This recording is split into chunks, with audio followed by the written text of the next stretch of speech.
Halo, Sobat Pro Bocor. Kembali lagi saya akan membahas sedikit tentang PSM Makassar. Di mana saat ini kita udah berada di pekan ke-8 dan PSM Makassar untuk sementara berada di urutan ke-6 klasmen sementara dengan mengoleksi 43 poin.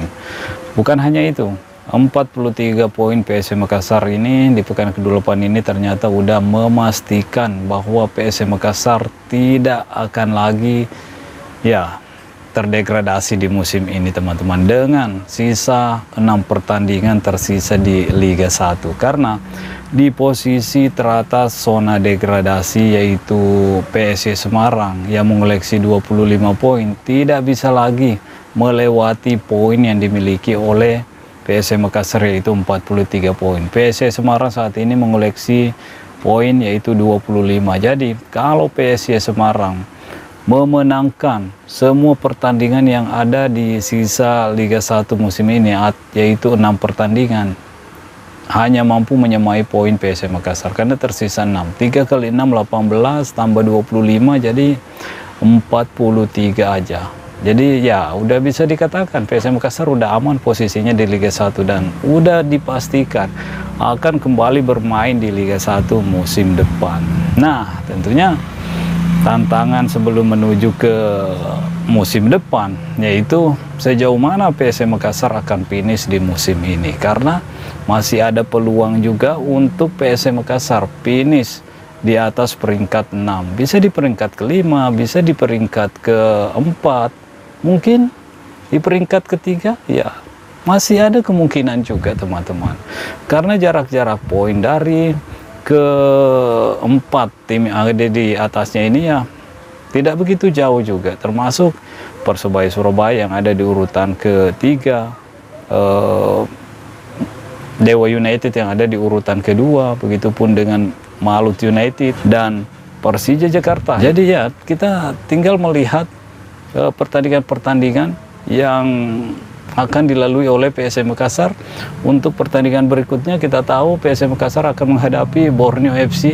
Tentunya ini pertandingan yang tidak mudah juga, tapi ya PSM Makassar tentunya diharapkan bisa memenangkan pertandingan ini. Meskipun Borneo FC adalah salah satu tim kuat di Liga 1 musim ini, tapi performa Borneo FC tidak konsisten setelah pergantian pelatih, teman-teman. Jadi itu mungkin akan sedikit menguntungkan PSM Makassar, tapi PSM Makassar juga tentunya punya kekurangan.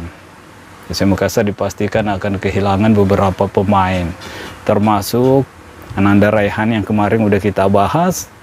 Pemain ini cedera, ternyata cedera patah tulang kaki, teman-teman. Tentunya Ananda Raihan akan mengakhiri Liga 1 lebih cepat dibanding rekan-rekan yang ada di PSM Makassar, karena ya ini cedera yang tidak sebentar, dan kita doakan untuk Ananda Raihan semoga bisa kembali lebih kuat lagi nantinya, teman-teman. Begitupun dengan dua pemain andalan PSM Makassar yang terkena akumulasi kartu, kita juga udah bahas kemarin, yaitu Lansinari dan Latirpal. Begitupun dengan Muhammad Rizky Eka yang menghabiskan masa lajangnya menikah di sela-sela Liga 1 ini, karena memang agak cukup lama jeda pertandingan dari Semen Padang ke Borneo FC. Jadi Rizky Eka ya melaksanakan akad nikah di sela-sela pertandingan ini. Mudah-mudahan setelah menikah Rizky Eka udah lebih gacor, lebih jago lagi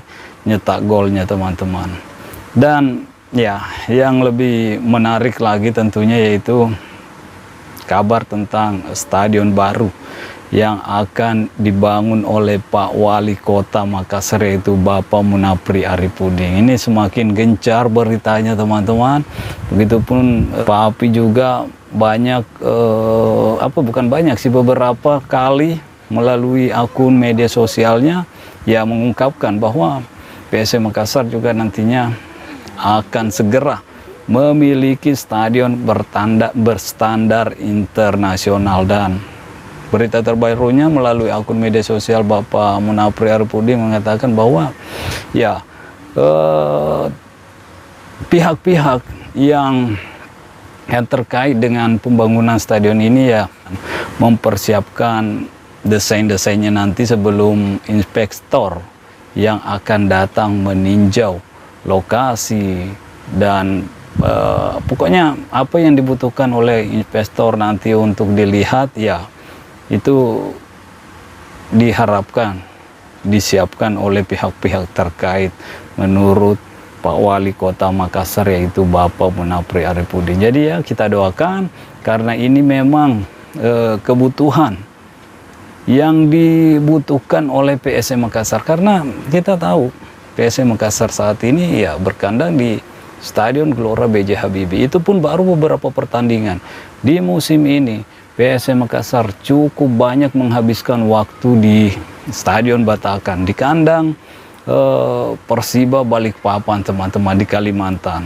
Setahun setengah PSM Makassar menjadi tim musafir. Setelah renovasi Stadion Gelora B.J. Habibie selesai, baru PSM Makassar bisa kembali bermain di Sulawesi Selatan, dan tentunya baru bisa merasakan teriakan-teriakan yang khas dari para pendukungnya, teman-teman, yaitu ya pendukung-pendukung PSM Makassar yang tidak pernah henti-hentinya berteriak ketika PSM Makassar bertanding meskipun jauh dari kota Makassar. Makanya kita berharap Bapak Munapri Arifudin bersama jajarannya benar-benar bisa mewujudkan adanya stadion berstandar internasional di kota Makassar.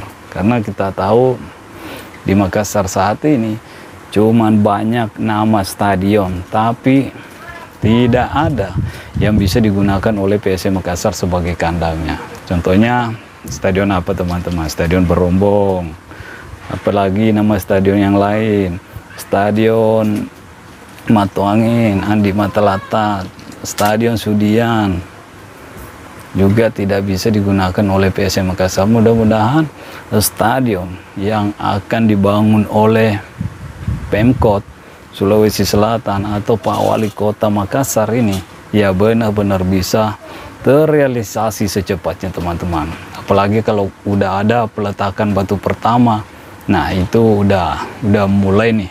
Ini udah mulai bahwa benar-benar ini bukan hanya omon-omon saja, tapi memang stadionnya udah benar-benar udah mau dimulai karena udah ada peletakan batu pertama. Jadi untuk saat ini sebagai pendukung PSM Makassar, sebagai penggemar PSM Makassar, mari kita sama-sama berikan dukungan kepada Pak Wali Kota Makassar, Bapak Api, teman-teman. Karena dia merencanakan hal-hal baik tentunya untuk PSM Makassar, itu membangun stadion di kota Makassar. Jadi ya kita percayakan dulu sambil menunggu perjalanan waktu apakah benar-benar ini akan terrealisasi atau. Jadi saya berharap semoga akan ada sesuatu memang yang bisa dilihat nantinya, bukan hanya janji untuk stadion berstandar internasional yang akan dibangun di kota Makassar, teman-teman. Oke, mungkin sampai di sini dulu. Stay healthy, no baper-baper. Bye-bye.